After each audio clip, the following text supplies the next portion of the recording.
لا تترك روسيا بوتين وحيدة تواجه توسع الناتو، فيخلو للعالم وجه أمريكا بايدن. ألكسندر لوكاشينكو رئيس بيلاروسيا خرج صارخا ربما ألما على معلمه سيد الكرملين فلاديمير بوتين،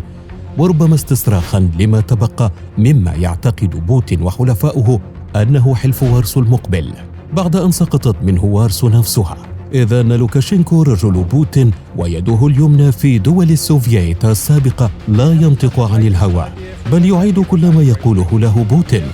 فكانت الدعوة على عجل إلى حشد سريع وجبهة واحدة لدول منظمة معاهدة الأمن الجماعي التي تضم مجموعة من جمهوريات الاتحاد السوفيتي السابقة، وستصبح قريبا وريثة لجيوش حلف وارسو الذي كان يقف يوما ما بوجه الناتو. ما يشي بدخول المرحلة الثانية من خطة بوتين لإنهاء النظام أحادي القطب للنظام العالمي، وإن كلف الأمر دخول صراع شرس تعود فيه سياسة الأحلاف.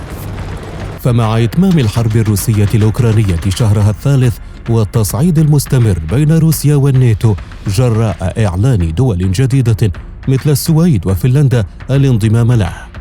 لم تتأخر ردود حلف الأمن الجماعي الذي بات وجوده أكثر من أمر واقع على غرار حلف وارسو الذي كان يضم دول المنظومة الشيوعية إبان الحرب الباردة وقبل تفكك الكتلة السوفيتية. ولا أدل على قرب الإعلان الرسمي لهذا الحلف من إعلان الرئيس الروسي فلاديمير بوتين خلال قمة معاهدة الأمن الجماعي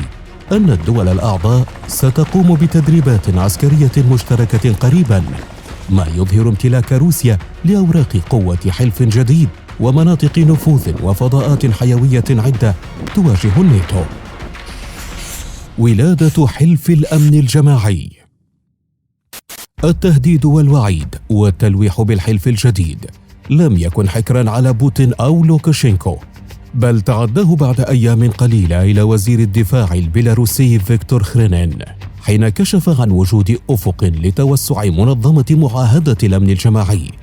مرجحا انضمام عشرات الدول إليها في المستقبل القريب، قبل أن يختتم الأمين العام للمنظمة ستانيسلاف زاس سلسلة الوعيد بالقول إن لدى المنظمة ما يكفي من القوات والوسائل للرد على تهديدات الناتو، خاصة وأن منظمة معاهدة الأمن الجماعي ليست حلفا سياسيا فقط بل عسكريا أيضا، انبثق في 7 أكتوبر عام 2002 عن معاهدة الأمن الجماعي المبرمة في 17 مايو 1992، إذ أنه تاريخيا انعقدت هذه القمة بمناسبة حلول الذكرى 30 لإبرام معاهدة الأمن الجماعي في مايو من العام 1992 بعيد سقوط الاتحاد السوفيتي مطلع التسعينات، حيث وقع آنذاك رؤساء كل من روسيا وأرمينيا وكازاخستان وكيرغستان وطاجكستان وأوزباكستان على المعاهدة المبرمة في العاصمة الأوزبكية طشقند من أجل ضمان أمن دولهم بشكل مشترك وتطوير التعاون بينها في المجالين العسكري والسياسي. ولاحقاً توسعت معاهدة الأمن الجماعي لتضم دولاً أخرى مثل بيلاروسيا وجورجيا وأذربيجان. لكن بعد خروج أوزباكستان وجورجيا وأذربيجان من الاتفاقية باتت تضم في صفوفها حالياً فضلاً عن روسيا كل من أرمينيا وبيلاروسيا، إضافة إلى كازاخستان وكيرغستان وطاجكستان. وفي عام 2022 تبلورت المعاهدة على شكل منظمة تحت مسمى منظمة معاهدة الأمن الجماعي، قبل أن تقترب اليوم أكثر من أي وقت مضى لتصبح حلفاً يرث حلف وارسو القوي.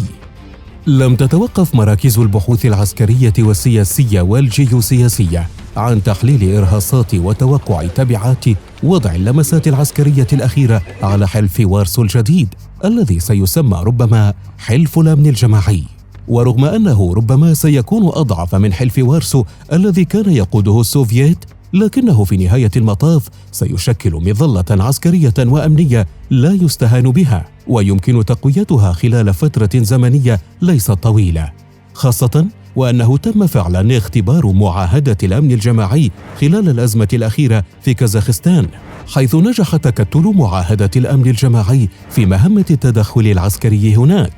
ما أثار مخاوف كبيرة لدى حلف الشمال الأطلسي حينها، قبل أن يزداد الفزع في ظل أجواء الاستقطاب الدولية الحادة التي تفرضها حرب أوكرانيا، خاصة وأن دول معاهدة الأمن الجماعي باتت مهددة وجوديا مع تمدد الناتو وفي ظل تعثر العملية العسكرية الروسية في أوكرانيا، ما يجعل بحسب مراكز بحثية حلف الأمن الجماعي ضرورة تندرج ضمن صلب الرؤية الروسية الجديدة التي تسعى لإعادة الاعتبار لتوازن الأقطاب والقوى عالمياً وصياغة استراتيجية أمنية جديدة مع توسيع عضوية حلف الأمن الجماعي عبر ضم دول أخرى مثل أبخازيا وجمهوريتي لوغانسك ودونيتسك الانفصاليتين. حلف وارسو من المهد إلى اللحد. في وقت يكثر الحديث عن حلف الأمن الجماعي الذي سيخلف حلف وارسو، بات هاجس الكثيرين التعرف على تاريخ حلف وارسو الذي ولد في سنة 1955 بموجب معاهدة سميت نسبة إلى مدينة وارسو البولندية، حيث تم التوقيع عليها. كما عرفت الاتفاقية حينها أيضا باسم معاهدة الصداقة والتعاون والمساعدة المتبادلة، إذ أنه في أوج الحرب الباردة مع أمريكا الدولة العظمى، جمعت الدولة العظمى الأخرى حينها الاتحاد السوفيتي دولا أخرى من أوروبا الشرقية في سنة 1955 لتشكل حلف وارسو رداً على حلف الشمال الأطلسي الذي شكلته الولايات المتحدة الأمريكية مع دول أوروبا الغربية قبل ذلك بعدة سنوات، وهو حلف الشمال الأطلسي الناتو. وكان على رأس موقعي الاتفاقية الاتحاد السوفيتي وألمانيا الشرقية، إضافة إلى ألبانيا وبلغاريا وبولندا وتشيكوسلوفاكيا ورومانيا والمجر. ولم تختلف أهداف حلف وارسو عن أهداف حلف الشمال الأطلسي، إذ كان الغرض منه هو إنشاء قيادة عسكرية دفاعية موحدة لدول شرق أوروبا أو دول الكتلة الشرقية. وكانت المعاهدة حينها تلزم دولها الدفاع عن بعضها البعض ككيان واحد ضد أي تدخل أو هجوم عسكري على إحدى دولها من قبل دولة أخرى، تماما كما الناتو. واستمر هذا الحلف حتى بداية انهيار الحكومات الشيوعية في أوروبا في ثمانينيات القرن الماضي، إذ كانت أول دولة انسحبت منه هي ألبانيا في سنة 1989، قبل أن يتم الإعلان عن نهاية الحلف رسمياً في 25 من فبراير عام 1991 من قبل الرئيس التشيكوسلوفاكي حينها فاتسلاف هافل. الأمن الجماعي الأوراسي. يبدو أن المؤشرات تتزايد على انضمام دول كبرى مثل الصين وكوريا الشمالية إلى حلف الأمن الجماعي، ما لا يبقيه مقتصرا على بلدان الاتحاد السوفيتي السابق، بحيث يضحي حلف أمن جماعي أوراسي بين مختلف دول أوراسيا من بيلاروسيا شمالا مرورا بالقوقاز وآسيا الوسطى، وصولا لمنطقة المحيطين الهادئ والهندي. وبنظرة إلى الوراء وتحديدا لعام 2019 يمكن رؤية البداية الحقيقية لرعب دب بقلب حلف شمال الأطلسي لأول مرة بالتاريخ، بعد دورية مشتركة لطائرات روسية وصينية بعيدة المدى، حيث حلقت 4 قاذفات استراتيجية، 2 من طراز 295 MS و2 من طراز N6K فوق بحر اليابان والبحر الشرقي الصيني، وذلك بعد 14 عاماً من بدء أول مناورة ثنائية صينية روسية في عام 2005 في شبه جزيرة شاندونغ الصينية وفي فلاديفوستوك الروسية، حين شارك فيها أكثر من 10,000 جندي وضابط، قبل أن تصبح المناورات سنوية ليجتمع الدب الروسي والتنين الصيني بعد أن كانا على شفا حرب طاحنة بينهما عام 1996، ما كان دليلاً كافياً على اقتراب أكبر كوابيس أمريكا والغرب بتشكيل ما سيعرف ربما عما قريب بحلف الأمن الجماعي الأوراسي،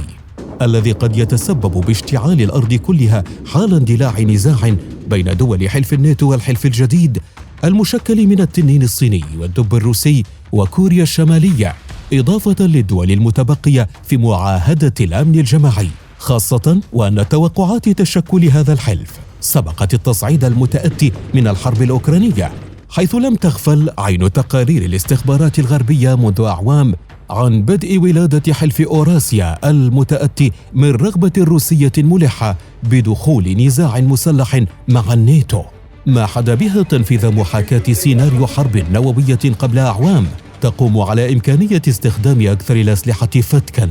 من أجل تحييد القوات المتمركزة على الجانب الشرقي من حلف الناتو على أن يتم تنفيذ الهجوم من منطقة كالينغراد.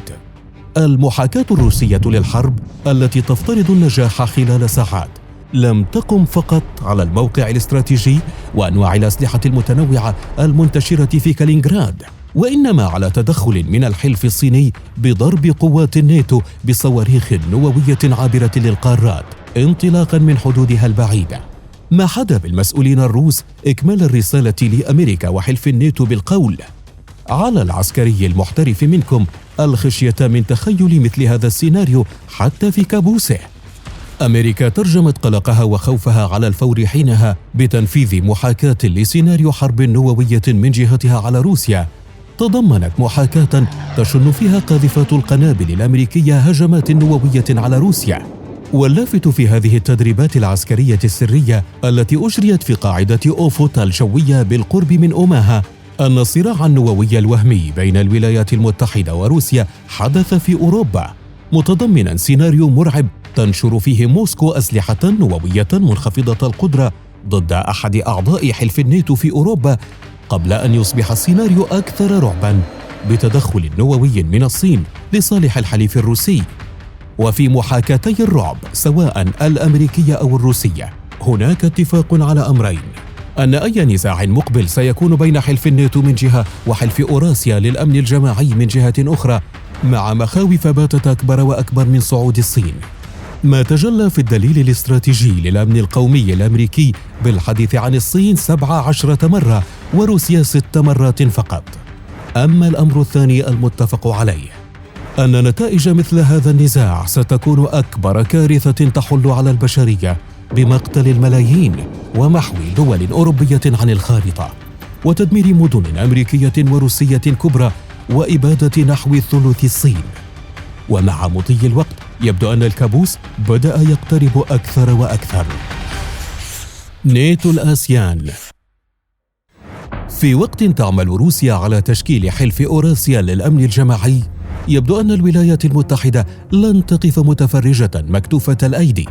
فالحديث عن انضمام دول أوروبية جديدة إلى حلف الناتو ليس أكثر ما يخيف روسيا وبوتين، وإن كان الأكثر أولوية فإن حضور الرئيس الأمريكي جو بايدن لاجتماع رابطة دول جنوب شرق آسيا أو المعروفة اختصاراً باسم تحالف آسيان، وإعلان الرئيس الأمريكي من هناك عن انطلاق عهد جديد في العلاقات بين الولايات المتحدة وآسيان، التي وإن كانت تعد منظمة اقتصادية تضم 10 دول في جنوب شرق آسيا هي بروناي وكمبوديا وإندونيسيا ولاوس وماليزيا، إضافة إلى ميانمار والفلبين وسنغافورة وتايلاند وفيتنام.